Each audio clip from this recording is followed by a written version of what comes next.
आज देशाची आर्थिक राजधानी मुंबई हादरली। कारण ठरलं एकाच दिवशी समोर आलेल्या हत्येच्या 3 घटना। मुंबईतल्या वेगवेगळ्या भागातून घडलेल्या या हत्येच्या घटनांनी शहरातील कायदा सुव्यवस्थेवर पुन्हा एकदा प्रश्नचिन्ह निर्माण केलंय। पाहूया हा रिपोर्ट। एकाच दिवशी मुंबईत 3 हत्या। हत्येच्या घटनांनी हादरली राज्याची राजधानी। दादरमध्ये पूर्ववैमनस्यातून 10 जणांनी एका तरुणाची त्याच्याच पत्नीसमोर हत्या केली। या प्रकरणात दादर पोलिसांनी 7 आरोपींना अटक केली आहे, तर 3घांचा शोध सुरू आहे। माटुंग्यात गाडी पार्किंगचा वाद विकोपाला गेला आणि दोघांनी एका ज्येष्ठ नागरिकाची हत्या केली।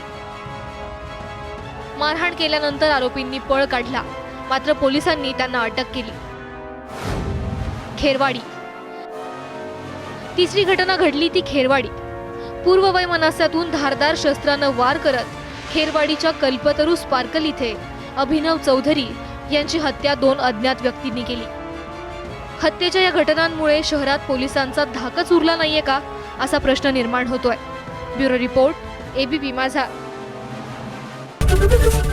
एबीपी माझा, उघडा डोळे बघा नीट।